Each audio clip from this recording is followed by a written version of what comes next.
I'm Dr. Ian Britton, an academic who studies volunteers in policing internationally, and I'm delighted to continue our series of interviews on policing TV with experts and leaders from around the world of volunteers in policing, by being joined today by Alistair Cameron, a Special Police Constable with Police Scotland. Alistair, would you like to introduce yourself? Yeah, good morning. My name's Alistair Cameron. I've been a special constable with Police Scotland for 27 years, serving mainly in the Lothians and Scottish Borders area. Thank you. And in the recent honours list, you were awarded a King's Police Medal. Can you tell us a little bit about that? I can tell you how surprised I was. I think, first of all, it was certainly a surprise and a delight to have been nominated by colleagues for the King's Police Medal. Yet to obviously receive the physical medal, but it was certainly a big surprise. We've worked in Police Scotland fairly hard over the past years to try and improve the volunteering experience, to try and develop special constables into different roles within the service in areas of specialist policing as well as divisional duties. And it's good to see momentum like this. It's good to see the work of the wider body of special constables being recognised. And it's not about me. No, thank you. Wonderful recognition for you and as you say, for special police constables as a whole. You said you've been doing this for 27 years, was it? Can you give us a brief history of how you came to be involved in volunteer policing? The short answer is I was a student at Edinburgh University studying microbiology. I had a very sort of definite career path in mind, but I'd always had an interest in policing. At the time, the local force were recruiting for young driver courses, and I had lots of time on my hands as a first-year student, and I rocked up to sign up for a young driver's course. The sergeant in charge, who subsequently turned out to be one of my inspectors during my career, had been a serving special constable himself, and I can't really piece what happened in between, but I walked up to headquarters to sign up for a driving course, and I walked out having signed up to be a special constable, and some mystical, magical thing happened in the middle. But it must have done right for me, because I forgot to leave after I graduated, and I took my service as a special really throughout my career, throughout my full-time career, and I often describe my experience as a special as being management and leadership development and training that money can't buy. It's been a really fantastic experience with me. I've never had an intention to join the service on a full-time basis, but I've been really fortunate. I think that after 27 years as a special, I've had a fantastic experience, and anything that I would ever have wanted to get out of full-time service with the police. Many of our viewers on policing TV will not really know that much about the volunteer special constabulary, especially those from outside of the UK. Can you just give us a sense of what a special constable does in Police Scotland? What sort of things are you involved with? Sure. A special constable is essentially a volunteer police officer, and there is very little distinction, particularly in Scotland. As you probably be aware, we have a different legal and regulatory system. So special constables in Scotland are members of a police force. We are treated pretty much exactly in the same way in terms of our powers and privileges and responsibilities when we're on duty, and off duty as well. The difference is the paycheck. So in Scotland, we receive a £1,100 recognition award on an annual basis for completing a certain number of hours. And we have special constables throughout the service who are deploying in specialist roles, from airport policing, specialist crime directorate, as well as normal divisional response and community policing. So a very, very diverse range of skills and abilities. What we try and do, and we're trying very hard to do now, is to recognise the experience that special constables bring from their day jobs and their own life experience, and ensure that we're making the best use of that. Yes, and you mentioned about making the best use and developing a role, and you were talking earlier about the developmental work across the Special Constabulary. Obviously, both police as organisations and the society that we are policing are changing very fast. How do you see that role of a volunteer police officer, the volunteer special constable, adapting and developing in the future to reflect that very changed landscape for policing? I think there's a recognition that we need to do better at selling the role. My 27 years has been, as I said, an enormously positive experience. It's benefited me in my full-time role, and it's not been all one-way traffic. Yes, I've put in a lot of volunteer hours into our community, but equally, I've had a heck of a lot back. I think fairly recently there's been figures coming out to show that the number of special constables across the UK has dropped to about 1/4 of the level that they were at when I joined the service. So clearly there's work to be done, and I think it's incumbent on all of us in the service to sell the proposition more. I think your own work, Ian, in terms of identifying the motivating factors for specials, be that people who want to come in as a community champion, to have that real close link, to be the face of the police in their local community, versus those people who maybe like myself join for reasons of professional development or just that little bit of excitement to complement what they may have in their day job, versus those who are prospective regular officers who are maybe everyone's coming as a special into the role with different motivations, and one size doesn't fit all in terms of how we recruit and how we attract people in. It's a very, very different proposition for forces to attract a volunteer as it is to ask them to sign up for paid employment. And I think we've probably not done as good a job as we could have done over the years in recognising those differences. And I think some intensive work certainly is ongoing at the moment in those areas, and that's been informed by some of the research that you yourself have carried out. Thank you. And has there been innovation in the ways that special constables are working and some of the things that you're doing now?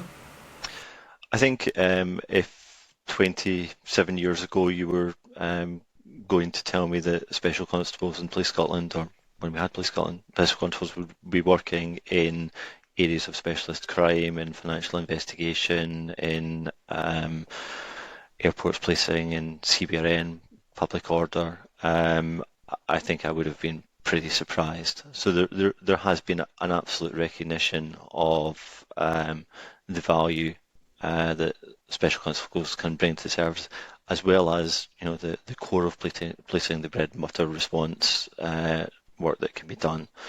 So there absolutely has been innovation. I think, to be frank, we've not done as good a job as we could have done about getting the messaging out about what that experience is like. And I think that's really where the focus has got to be. What's your relationship like internally? So with your regular paid service, paid police officer colleagues, are they, do you find them supportive of volunteer police officers like yourself?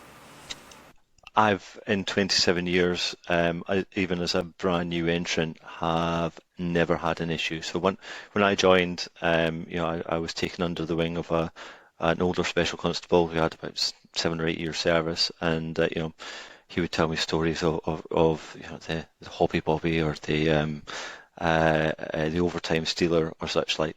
I'm fortunate, I've never ever had that experience, and I would be aghast if colleagues these days were having that type of experience. Of course, it comes down to individual competence.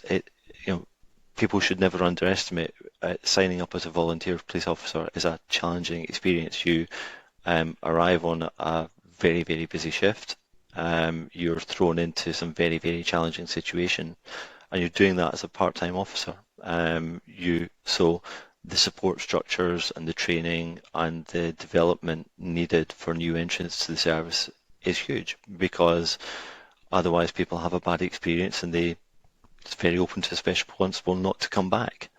So we have to do a lot better as a service as ensuring that as people are inducted into life as a special constable on division, that appropriate support and training and mentoring takes place to ensure that those people stay with it and reap the benefits over time as they begin to gain experience.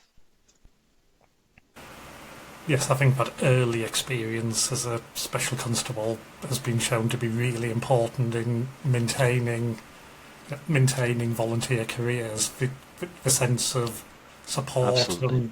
And a safe, supportive environment to develop that initial career experience. Yeah, and there's practical elements to that, so that a typical special constable may work straight weekends due to their day job. That may mean that they're working across maybe 4 or 5 different groups, shifts on a typical response shift. So the method of building up relations with colleagues, with finding that person that you can turn to for support or to ask a question or just simply to put your hands up and say, I struggled with that job, can you help me? These are all things that we recognise that have to be put in place to really support that new officer coming into the area.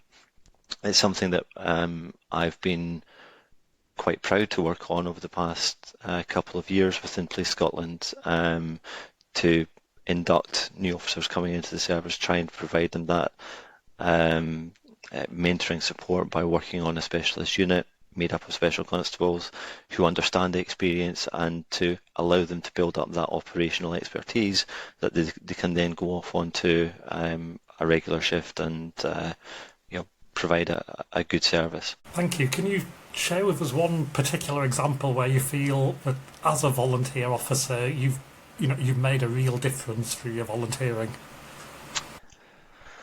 It's difficult to put one incident in line. Of course, over 27 years, yes, I can think of experience where I've saved lives. I can think of experiences where we've made a difference in terms of investigations and taking some fairly dangerous people off the streets. But probably the most satisfying moments have been where I've been able to take my experience in my full-time career and apply that to the police, and that's either been in terms of delivering some seminars to specialist officers, or just by acting as that point of contact. I've received phone calls from detectives asking, I think you've done this in your day job, or I've maybe worked with them in the past. How would you deal with that? And that's not unique to me by any means, but it's a recognition of the fact that people within the service now recognise that special constables have value and have a place to play within the organisation, and we're there to support in whatever way we're asked. During COVID, so thinking back sort of 2 or 3 years to the initial period of the pandemic and lockdowns and all of that, what sort of roles did the Special Constabulary play during that period? It was a very surreal time for all of us. I remember distinctly driving. My particular sector covers a number of small to medium-sized towns, and I remember the first few weeks being assigned patrol of essentially ghost towns, and being one of very few people out on the streets. It was a surreal experience. I think there was a lot of fear involved. There was fear of the unknown. My particular full-time role in life sciences, I'm trained as a microbiologist, afforded me a slightly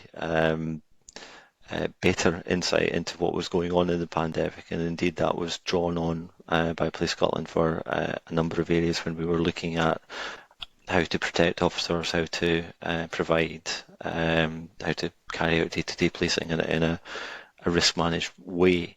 So I had probably a little bit more insight than most into some of the things that were going on in the background. But it was great also to see colleagues, not just special constables, but other colleagues from other parts of the service coming out onto the front line and being ready. Now, very fortunately, some of the worst expectations that we had in those first few weeks never came to pass, which was a blessing for us all. But I think that period of time certainly galvanised for me the sense of common purpose that we have within the service, and the day-to-day can sometimes be challenging, and there's always discussions about how we go about our business. But I think when the chips are down, as they were in those first few weeks of COVID, it was great to be part of a team that we knew we were going to go out and do our best, and that was a very positive experience to come out of COVID. You're someone, you've mentioned your day job role. You're someone with a senior role in your paid employment. How do you juggle all of that with also doing this thing as a volunteer police officer? I have a very understanding family. I'm fortunate. My wife and I met whilst I was a special constable. She fortunately doesn't know any different, otherwise I might get a little bit more challenged on the time that I've put in. But no, frankly, I still, in my current role, get a lot out of my time as a special. Sometimes in my day job role, it's kind of difficult to switch off. And it's actually much easier to switch on to something else that is very intensive. The role of a special constable is not something that you can do half-heartedly. You're there to provide a professional service. The public expect you to be 100% focused on what you're doing, because generally people don't call the police for fun. They're at a time of crisis or a time of trouble, and you have to give it 110%. So for me, bizarrely, I find that quite relaxing. It's strange. Sometimes maybe doesn't feel like that when I'm rocking up at home at 4 o'clock on a Sunday morning after a 10-hour shift, but it does help me switch off. It does help me to keep a sense of perspective in how I go about my day job. I've often said that there's not too many workplace challenges that can faze you very much when you've been working at the pointy end of the justice system, quite often dealing with traumatic or high levels of aggression. So it has helped me, and over the years I've had a lot out of my experience as a special, and I wouldn't change my experience for the world. I think it's very much helped me to get to where I am in my current position. And I think I know the answer to this, but is being a special constable something that you recommend to other people? Absolutely is something I would recommend. I would caveat that and say, the commitment is high, the expectations are high, but the rewards are immense. And it's not something that you can do half-heartedly. If you're going to do it, you need to be able to commit the time and the mental energy to ensure that you do the job correctly. You should be under no illusions that the public and your colleagues expect you to perform the functions of a volunteer police officer. You're not there to fill in the lines and to carry a uniform. If you're going to sign up, do it with on a wholehearted basis, and be prepared to give. And if you're prepared to give, then you can expect a lot in return. You mentioned earlier the challenge we have across volunteer policing. So yes, in the UK we have about 75% fewer special constables than we had about a decade ago. That's reflected in Scotland, it's reflected across the police forces in England and Wales, and actually similar patterns are seen in lots of the police reserve and auxiliary volunteer programmes in North America and also in other places around the world. In what's your sense of what's behind that challenge of drawing people into this, and what would you like to see Police Scotland doing? What do you think are the answers to that in terms of attracting more people into this role in the future? I think the answer to that comes into the attraction and the effort and the specificity with which we look to attract people. It's we need, as a service, to be informed by some of the research that you've done to look at why people are signing up as special constables. And I think the research is pretty clear that there's 3 or 4 distinct constituencies that make up that marketing funnel, if you like, of people who are willing to sign up as special constables. I think we need to understand that, target that, and then ensure that the onboarding experience for those potential volunteers is tailored and informed by that. Now, in Police Scotland, special constables make up less than 1% of the workforce, and it's a big old chip. And we need to internally sell the value of special constables. We need to internally ensure that line supervisors are aware of the value that special constables can bring.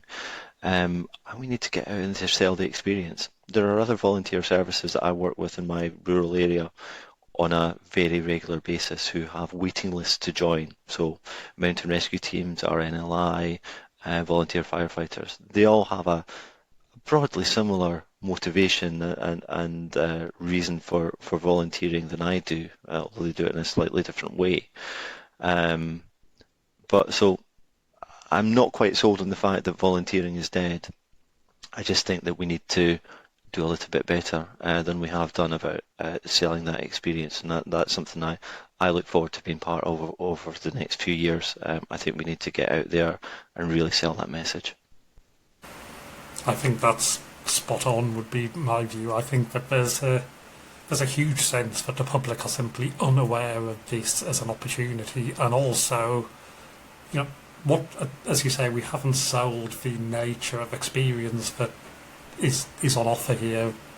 As a volunteer, the sort of worthwhile things you can do, the experiences you can have, what you get out of it in terms of practical skill sets and learning and bring to the rest of life, and all of those aspects. I think there's a really attractive thing to sell here, and we need to be more coordinated and more effective in doing that, don't we? We really do. Absolutely. I mean, I was delighted within the past couple of weeks to see the recent recruitment campaign started by the Met, which is, has a sign off of, a great, showing the life of a police officer, and the sign off tag being recruiting now for regular and volunteer officers. More of that, please. I've been around long enough to remember the Police Could You campaign, which was run by the Home Office, I think, in the early 2000s. Again, probably the last significant investment that was made in recruitment for special constables that involved TV campaigns during the bill, as it was then, and other things, and that absolutely had an effect. And also it showcased wider what specials do. Now, we've got a great story to tell across all levels, across all forces. And I think the other thing that we need to do better, and something that ASCO, the Association of Special Constabulary Officers, has really been leading on, is sharing best practice. Too often in the police we reinvent the wheel, regardless of the typical 5-year cycle that goes on within the organisation. We don't do enough looking at best practice and embracing and extending what other forces have done.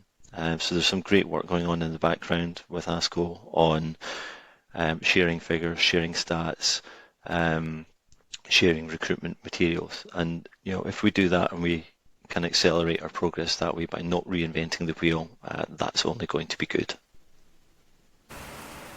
And you say about sharing best practice, one of the events that you and I were both at recently was the symposium on volunteer policing, the international event we hosted in Edinburgh, which had representatives from 11 different countries talking about their volunteer policing programs. Do you think there's a lot that we can learn internationally from how this is done variously across our different countries?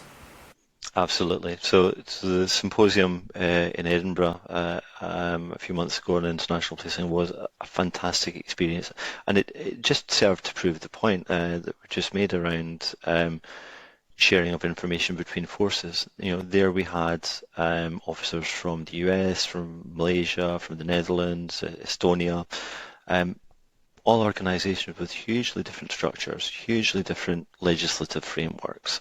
But we all came into the discussion not with an idea around what were the barriers. It was around what bound us together. And it was fantastic to listen to officers from the Netherlands talking about how they'd created a specialist crime area for their police volunteers to come in, how they were actively recruiting from the IT sector to bring in people to work directly with their equivalent of CID. Huge learnings, huge areas where we can share principles. Yes, we all have different organisations, different funding structures, different legislative frameworks, but we can learn so much from the best practice or the little snippets of information that you can take from colleagues overseas. So that's something that I think we absolutely need to take forward over the coming years and to not have the approach that we've got to reinvent everything from scratch, because we don't. Thank you, Alistair Cameron, for a really insightful sense of being a Special Constable in Scotland. Congratulations again on the King's Police Medal and for 27 years of service to your communities as a volunteer Special Constable. And we really look forward to hearing more of the development of the Special Constabulary model up in Police Scotland in future months and years. So thank you. Thank you, Ian, and again, thank you for the work that you continue to do to bring us all together and to push the boundaries of research. It's enormously valued by certainly ourselves in Police Scotland, and we look forward to you continuing to be the friendly expert and the critical friend. Thank you. Thank you.